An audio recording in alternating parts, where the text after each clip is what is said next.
adoração ao Senhor, com a mesma reverência, podendo louvar ao Senhor, eu quero convidá-los para abrirmos as vossas Bíblias no livro de 2 Samuel, capítulo 21, do versículo 1 ao 14.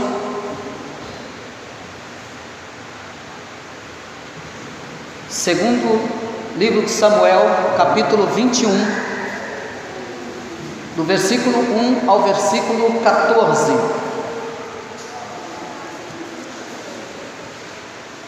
Hoje falaremos sobre uma mãe chamada Rispa, concubina de Saul. Falaremos dela hoje. Eu quero dar por tema Rispa, exemplo de amor materno. Rispa, exemplo de amor materno. Nós vamos meditar um pouco e vermos o que o Senhor tem a nos dizer, não só para as mamães que estão presentes, mas para toda a igreja, porque afinal de contas a palavra de Deus, ela serve para toda a igreja, ainda que com textos específicos, mas todo texto específico, ela tem validade a toda a igreja. Eu vou ler, os irmãos acompanhem em vossas Bíblias, capítulo 21 de 2 Samuel. Houve em dias de Davi uma fome de 3 anos consecutivos. Davi consultou ao Senhor, e o Senhor lhe disse: há culpa de sangue sobre Saul e sobre a sua casa, porque ele matou os gibeonitas? Então chamou o rei os gibeonitas e lhes falou: os gibeonitas não eram dos filhos de Israel, mas do resto dos amorreus, e os filhos de Israel lhe tinham jurado poupá-los. Porém Saul procurou destruí-los no seu zelo pelos filhos de Israel e de Judá. Perguntou Davi aos gibeonitas: que quereis que eu vos faça? E que resgate vos darei para que abençoeis a herança do Senhor? Então os gibeonitas lhe disseram: não é por prata, nem por ouro, que temos questão com Saul e com sua casa, nem tampouco pretendemos matar pessoa alguma em Israel. Disse Davi: que é, pois, que quereis que eu vos faça? Responderam ao rei: quanto ao homem que nos destruiu e procurou que fôssemos assolados, sem que pudéssemos subsistir em limite algum de Israel, de seus filhos se nos deem 7 homens, para que enforquemos ao Senhor em Gibeá de Saul, o eleito do Senhor. Disse o rei: eu os darei. Porém o rei poupou a Mefibosete, filho de Jonatas, filho de Saul, por causa do juramento ao Senhor que entre eles houvera entre Davi e Jonatas, filho de Saul. Porém tomou o rei os 2 filhos de Rispa, filha de Aia, que tinha tido de Saul, a saber, a Armoni e a Mefibosete, como também os 5 filhos de Merabe, filha de Saul, que tivera de Adriel, filho de Barzilai, Meolalita, e os entregou nas mãos dos gibeonitas, os quais os enforcaram no monte, perante o Senhor. Caíram os 7 juntamente, foram mortos nos dias da ceifa, nos primeiros dias, no princípio da ceifa da cevada. Então Rispa, filha de Aia, tomou um pano de saco e o estendeu para si sobre uma penha, desde o princípio da ceifa até que sobre eles caiu água do céu. E não deixou que as aves do céu se aproximassem deles de dia, nem os animais do campo de noite. Foi dito a Davi o que fizera Rispa, filha de Aia, a concubina de Saul. Então foi Davi e tomou os ossos de Saul e os ossos de Jonatas, seu filho, dos moradores de Jabes de Gileade, os quais os furtaram da praça de Bet-sean, onde os filisteus os tinham pendurado no dia em que feriram Saul em Gilboa. Dali transportou os ossos de Saul e os ossos de Jonatas, seu filho, e ajuntaram também os ossos dos enforcados. Enterraram os ossos de Saul e de Jonatas, seu filho, na terra de Benjamim, em Zelá, na sepultura de Quis, seu pai. Fizeram tudo o que o rei ordenara. Depois disso, Deus tornou favorável para com a terra. Meus amados irmãos, a palavra que o Senhor nos traz nessa noite é de suma importância, e quero chamar a atenção das mamães. O relato de um fato aterrador, o relato de um fato aterrador para nós, e para nós pelo fato de tornar muito longe da cultura daqueles tempos primitivos, de como que agia, apesar da distância de cultura daquela época que vivemos. Quando nós olhamos para esse texto, até nos chama a atenção e até nos deixa um pouco aterrorizados. Se você perceber, diante dessas leituras, é pedido de morte. Nós não queremos ouro, não queremos prata, nós queremos alguém para matar ao Senhor. Prestou bem atenção nisso? Para o nosso alcance, isso é aterrador. Para o nosso alcance, nessa época primitiva, que esse acontecimento foi realizado, verídico, mas nessa época o que se valia era dente por dente e olho por olho. Era dessa forma que a lei imperava nessa época: olho por olho, dente por dente. Nós vemos que no tempo dos reis, então o texto vai dizer que sobreveio então 3 anos sobre a terra de Israel de fome. E por causa dessa fome, por causa dessa seca, Davi então fica incomodado. Então ele vai consultar ao Senhor. Ó Deus, qual é o motivo dessa seca? Qual é o motivo dessa escassez? Ele consulta ao Senhor, e o Senhor vai dizer qual é então a consequência. Por que é que Deus está punindo a terra? Por que é que Deus não está sendo favorável então à terra? Davi consulta, e Deus então vai dizer qual é a questão de ele não estar sendo favorável à terra. Nós vemos Deus revelando a Davi, e nós vemos então que Deus fala a Davi: a consequência da terra não está sendo beneficiada pelo Senhor, a consequência da terra não está sendo abençoada pelo Senhor não está assistindo o seu povo. Deus fala com Davi. A primeira coisa que a gente aprende e aplica é que nós devemos consultar ao Senhor quando as coisas não estão indo bem. Nós devemos buscar no Senhor alguma direção quando tudo não vai bem. Nós precisamos buscar qual é a razão. Talvez a razão não é porque você pecou, talvez a razão não é porque você falhou, talvez a razão, e colocando aqui como uma igreja, como um povo de Deus, talvez alguém falhou, e Deus vai falar com você a partir do momento que você buscar esta direção de Deus, e Deus então informará o que está acontecendo. Deus fez isso quando Josué consultou a Deus, quando eles perderam para a cidade pequenininha de Ai. Josué então consulta a Deus, e Deus diz: há pecado no meio de vocês. Então todas as vezes que os filhos de Deus consultar a Deus, Deus falará com você. Deus falará com você até mesmo no silêncio dele. O silêncio de Deus são trovoadas para a nossa alma. Pois bem, Deus fala então para Davi o que está acontecendo. Saul mata uma parte dos gibeonitas, esses gibeonitas que tinham uma aliança, um pacto com o povo israelita. Saul, nos seus olhos sanguinários, na sua sede, no seu zelo extremo, ele vai então, faz tudo aquilo que não deveria fazer. Ele quebra um pacto, ele mata gente desse povo, e tudo aí então vai começar a ir por água abaixo. Acontece que esses pobres então rapazes, eles, por causa do mau andamento de Saul, por causa da má conduta de Saul, o que vai acontecer? Davi então ele fica sabendo do que acontece. Então Davi chama o rei, os gibeonitas, e lhes falou: os gibeonitas não eram dos filhos de Israel, mas do resto dos amorreus, e os filhos de Israel lhes tinham jurado poupá-los.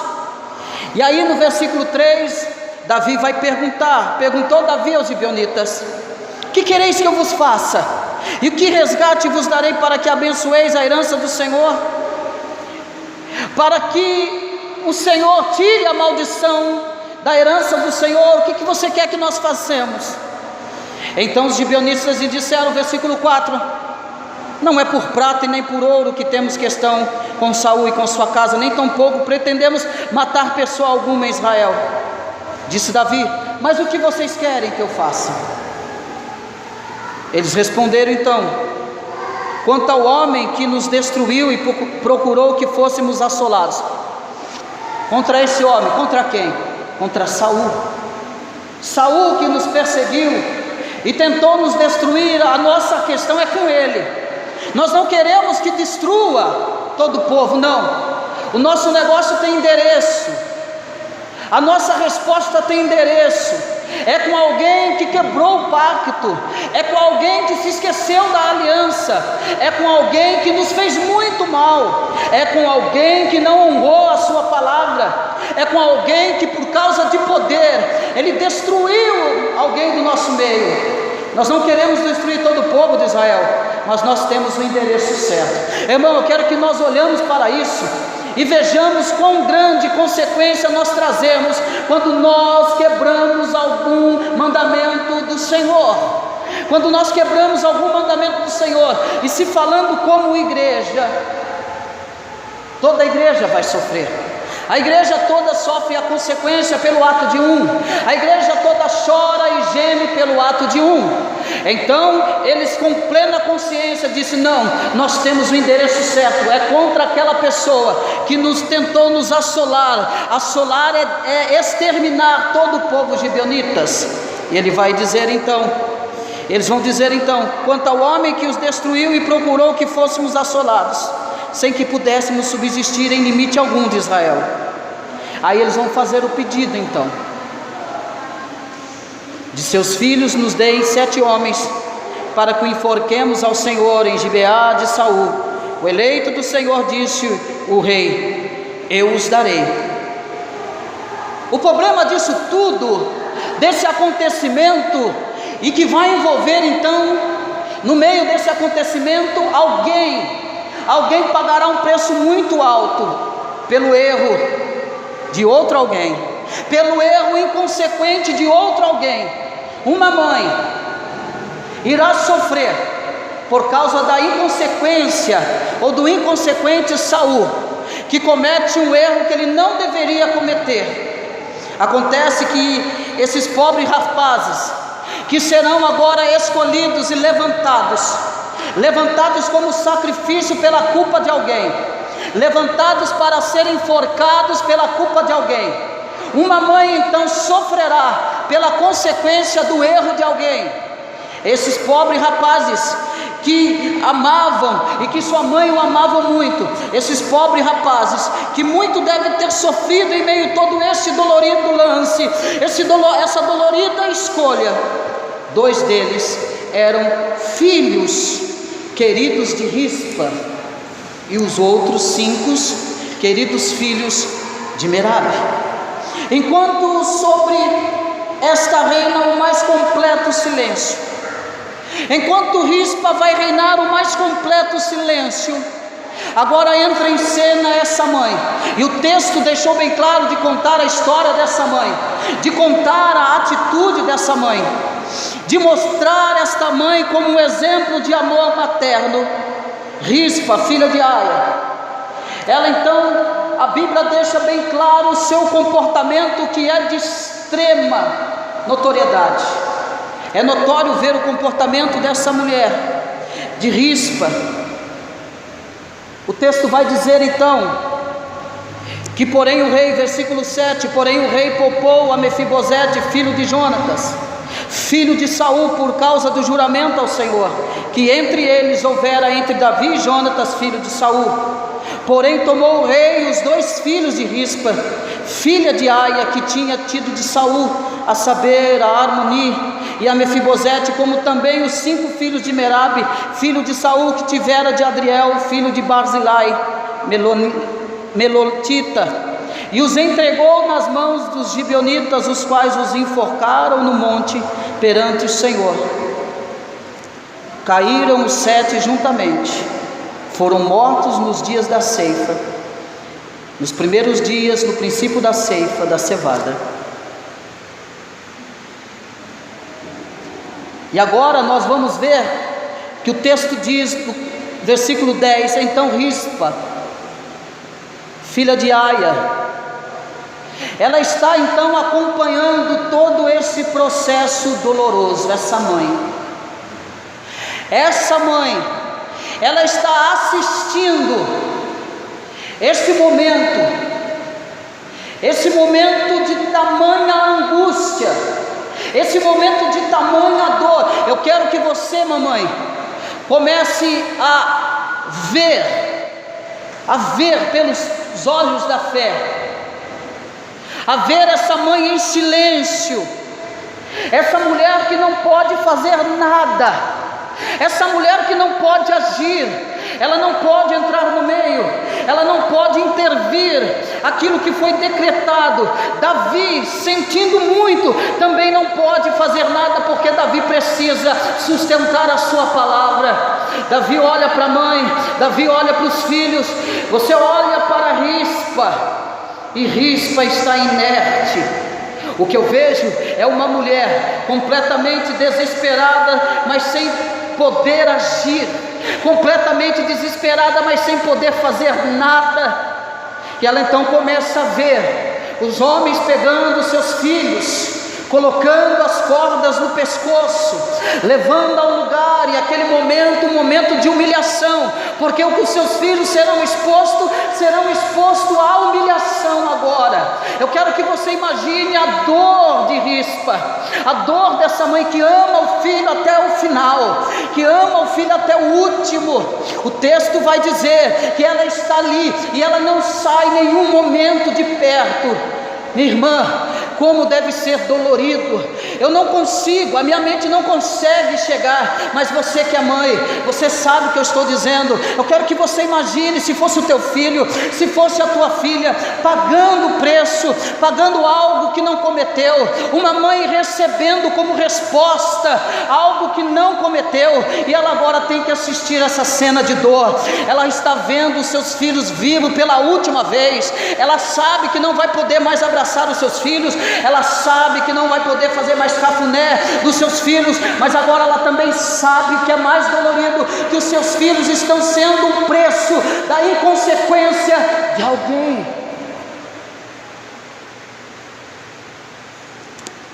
O que você faria, mamãe?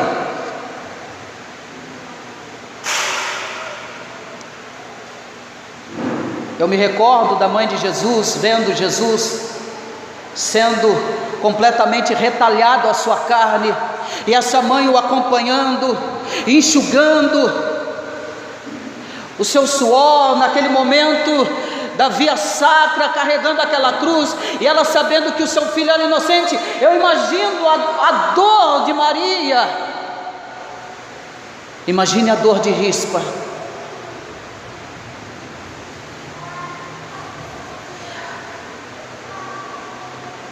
O texto vai dizer então que depois que os seus filhos são enforcados, Rispa, filha de Aias, consta que ela estendeu um manto sobre os cadáveres.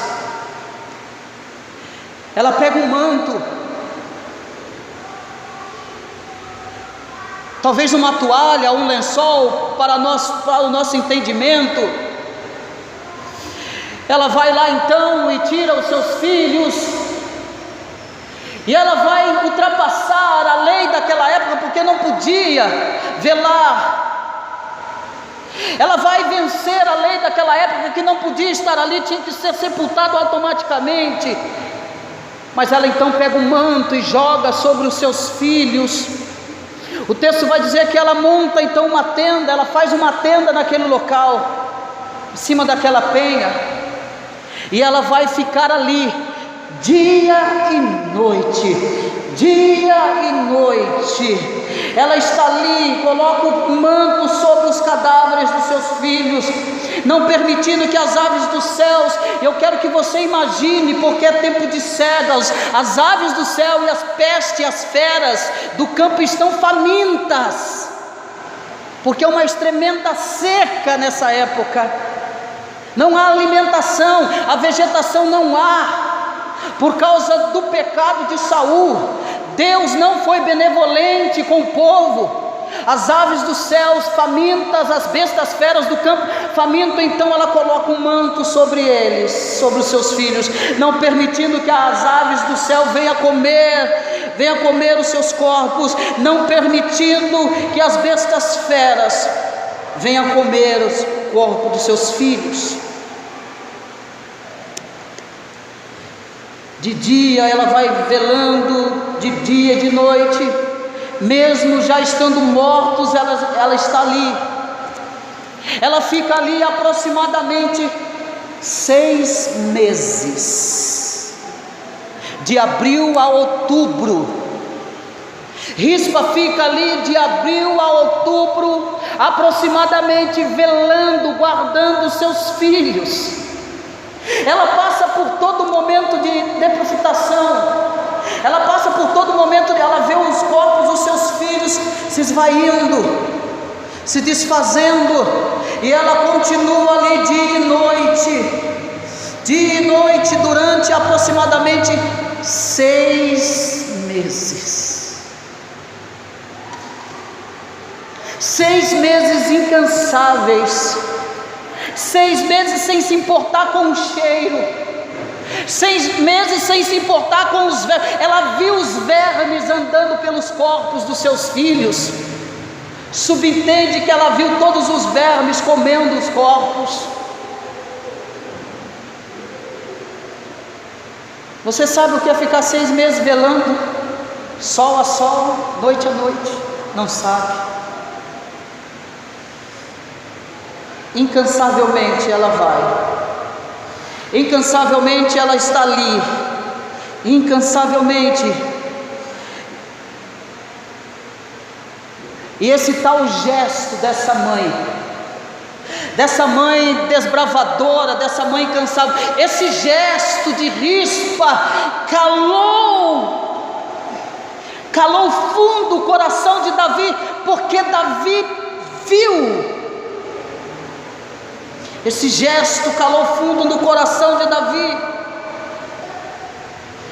Esse gesto calou tão fundo no coração de Davi que ele foi forçado a tomar uma providência.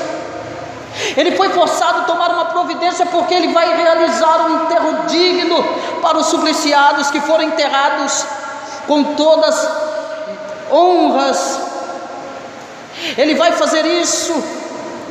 Olha o versículo 11. Foi dito a Davi que fizera a Rispa, filha de Aia, a concubina de Saul. Então foi Davi e tomou os ossos de Saul e os ossos de Jonatas, seu filho, dos moradores de Jabes de Gileade, os quais furtaram da praça de Bet-sean, onde os filisteus os tinham pendurado no dia em que feriram Saul e Giboa. Dali transportou os ossos de Saul e os ossos de Jonatas, seu filho, e ajuntaram também os ossos dos enforcados. Enterraram os ossos de Saul e de Jonatas, seu filho, na terra de Benjamim, em Zelá, na sepultura de Quis, seu pai. Fizeram tudo o que o rei ordenara. Depois disso, Deus tornou favorável com a terra.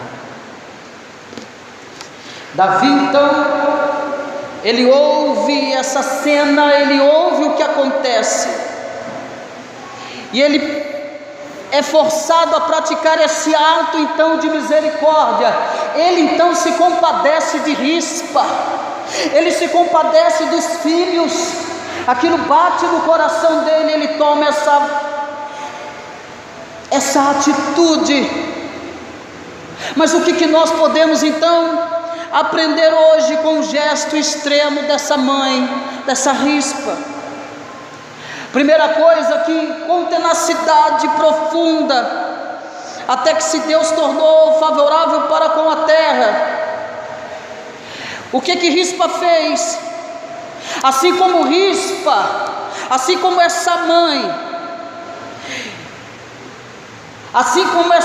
que esteve dia e noite, que esteve velando pelos seus filhos, o que nós podemos aprender e extrair dessa atitude dessa mãe?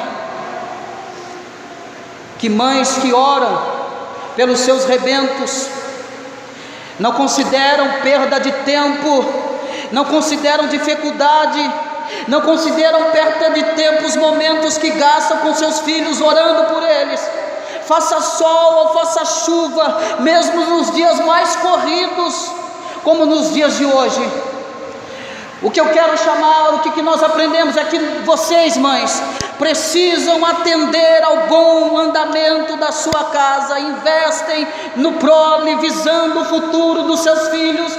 Não abandone os seus filhos, por mais dificuldade que tenha. Ore pelos seus filhos, interceda pelos seus filhos, enquanto os seus filhos estão do vosso lado, enquanto você pode interceder por eles, lute. Apesar de Rispa, de ser tarde demais para Rispa estava velando filhos mortos, mas você nesta noite tem a oportunidade de interceder por filhos vivos. Interceda, lute, fique firme, enquanto ainda há vida, há esperança. Seja firme, mães. Não desista dos seus filhos, do futuro dos seus filhos, ainda que a dificuldade seja grande, ainda que esse mundo não há nada que ofereça, ainda que os seus filhos corram risco nesse mundo e nessa sociedade. Continue de joelho pelos seus filhos, faça sol ou faça chuva, não saia de perto deles espiritualmente, amorosamente, não saia, dê tchau, dê um abraço, dê bom dia, diz eu te amo, eu estou com você, conte comigo meu filho. Faça com que seu filho saiba que você ama ele apesar das circunstâncias. É a primeira coisa que nós aprendemos aqui com Rispa. Ela perseverou, ela persevera até que Deus mande chuva do céu, porque foi o tempo que ela ficou velando o filho. E quando deu o tempo, Deus então derrama a sua bênção, Ele então se torna favorável à terra e manda chuva. Então seus filhos terão enterro digno, porque alguém se compadeceu, porque alguém viu a história, alguém se comoveu com a história, e então pratica de misericórdia. Segunda coisa que nós aprendemos com esse texto é que Rispa não permitiu nem que os restos mortais dos filhos fossem vítimas de ataque de aves ou dos animais. Rispa ficou do lado e não permitiu que os restos mortais dos seus filhos fossem devorados pelos animais.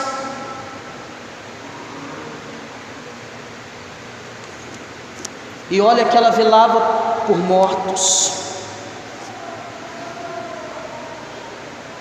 Não podia fazer o que ela fez. Ela enfrenta tudo e todos, até os filhos serem enforcados, ela não pode fazer nada. Mas depois que os filhos fecharam os olhos, ninguém tirou ela de perto,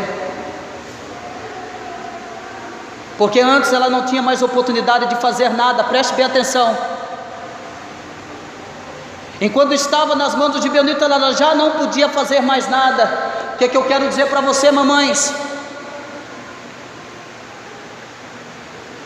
Os filhos, eles são a personalidades em formação.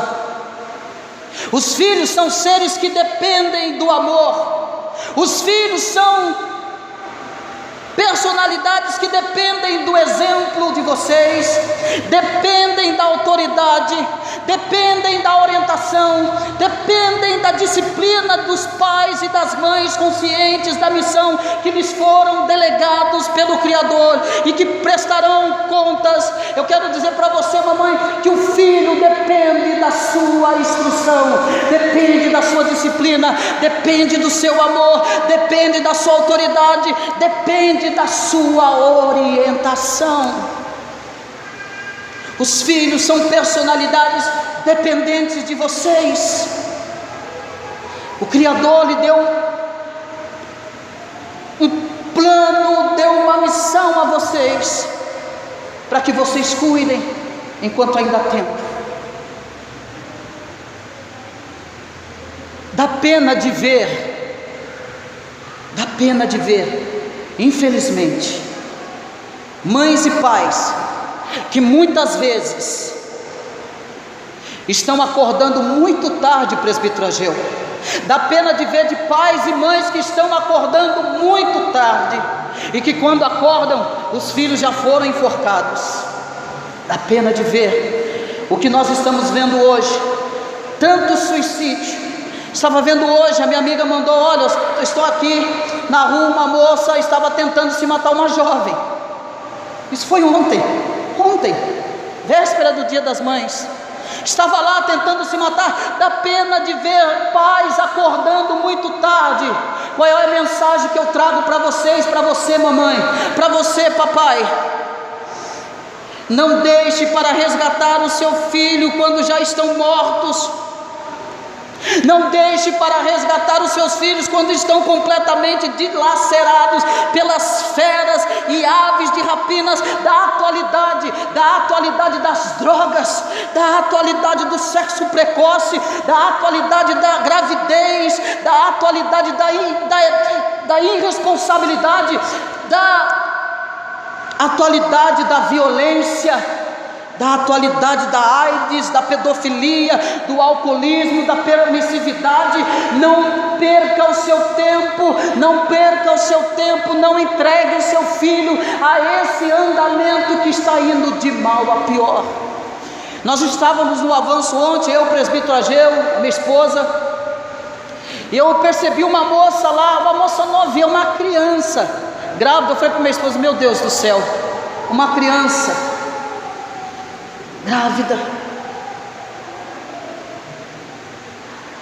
que nós podemos não entregar os nossos filhos a essa atualidade.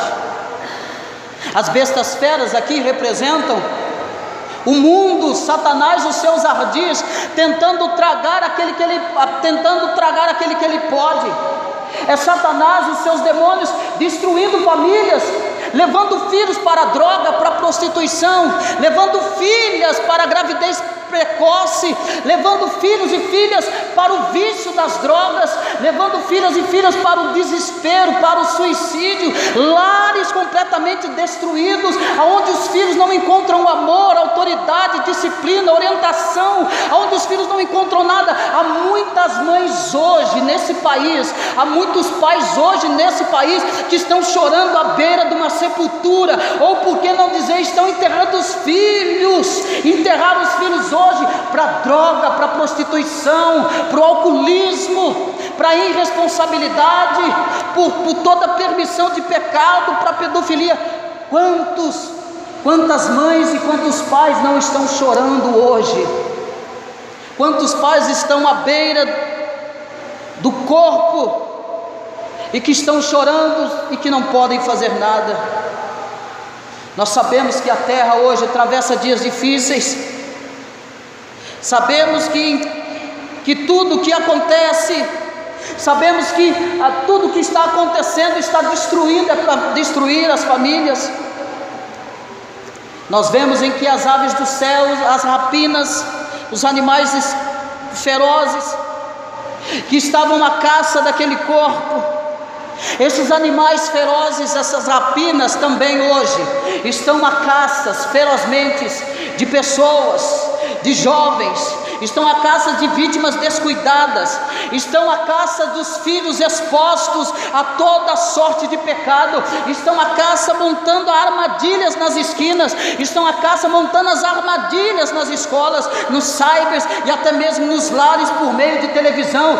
Nós sabemos que essas aves de rapina, essas bestas feras, representam hoje a tecnologia, a internet, o WhatsApp, o Facebook, que tem adentrado, que tem assumido assolado não só a família, tem destruído o casamento, tem levado ao filho para o obscuro da pedofilia. Nós sabemos que estas bestas feras estão rodeando os nossos filhos, mas eu quero convidar você, mãe, hoje a se colocar de joelho para os seus filhos, porque você foi levantada, incumbida para uma grande missão. Você tem uma grande tarefa, essa bela tarefa de encaminhar os seus filhos. Por isso que nós louvamos a Deus pela vida dessas mães, pela tarefa dessas mães, pelo trabalho dessas mães. Mas se vocês, mamães, quereis preparar os seus filhos para que tenham uma vida saudável, para uma vida de serviço a Deus, que vocês possam urgentemente não apenas buscar ajuda do alto, mas que possa proteger, velar pelos seus filhos, como assim fez Rispa, essa mãe incansável. Que vocês possam ser incansáveis. A gente estava percebendo aqui hoje na gincana que a gente fez, me chamou a atenção, irmão Lália, e sem demagogia nenhuma. Eu disse para a Neia: mãe é mãe, mãe que a mãe conhece o filho que tem, ainda que esteja com os olhos vendados, pelo tato, ela conhece os traços do filho que foi gerado no seu ventre, e pode ter certeza que mãe é mãe, e que se precisar, ela enfrenta o mundo e todo mundo para proteger o seu filho. Nós vimos aqui a irmã Patrícia reconhecendo o seu filho só pelo tato. Mãe é mãe. Ainda que vocês achem que muitas das vezes vocês não têm sido boas mães, vocês são boas mães, sabe por quê? Porque vocês têm apresentado os seus filhos na casa do Senhor, vocês têm trazido os seus filhos na casa do Senhor, vocês são ótimas mães, vocês são mães a qual o Senhor vos chamou para uma grande obra, uma excelente obra através dos seus filhos. Vocês são mães que quando os seus filhos se casarem, eles vão dizer: valeu a pena, mãe, os tapas, os puxões de orelha, valeu a pena, papai, os tapas, os puxão de orelha, porque hoje eu sou alguém, eu sou um servo de Deus, porque mãe, você me amou, porque pai, você me amou. Não deixe, não desista do seu filho, lute pelo seu filho. Filhos, quando o seu pai tirar celular, tirar videogame, agradeça, porque no futuro vocês verão o quanto isso foi benéfico na vida de vocês. Porque essas bestas feras estão aí fora, nas escolas, estão aí destruindo.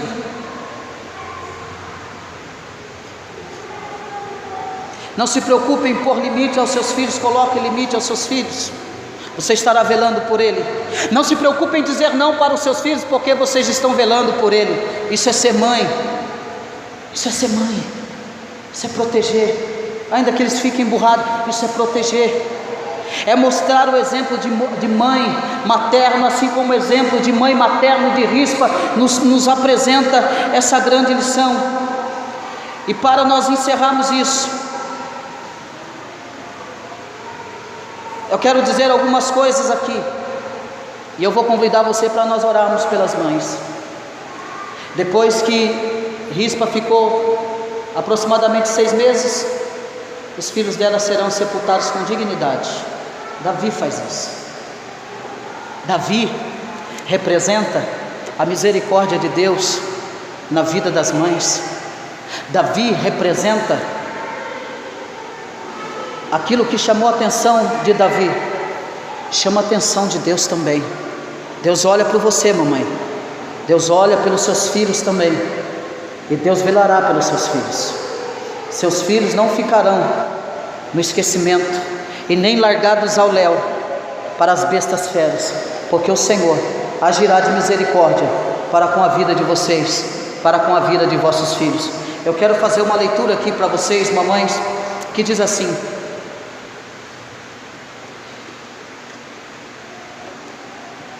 que nós sejamos pessoas solidárias e que nós possamos clamar então por todas as mães. E agora, nos colocando como cristãos, pais e mães, eu faço essa leitura pelas mães que veem seus filhos e suas filhas perderem a vida em guerras, por aquelas que choram a ausência de filhos e filhas desaparecidas, por aquelas que veem suas crianças exploradas sexualmente ou envolvidas no mundo das drogas e do álcool e que se sentem impotentes diante dessas situações. Devemos orar pelas mães que não conseguem sustentar seus filhos e suas filhas com seus rendimentos e que muitas vezes ficam sozinhas na tarefa de cuidar das crianças. Devemos orar pelas mães que sofrem violência dentro de casa por parte do marido e até dos filhos. Devemos orar pelas mães que foram esquecidas pelos filhos e filhas, por aquelas que estão doentes ou nem lembram mais que são mães. Devemos orar pelas mães que não sabem ser mães, que não protegem os seus filhos e filhas.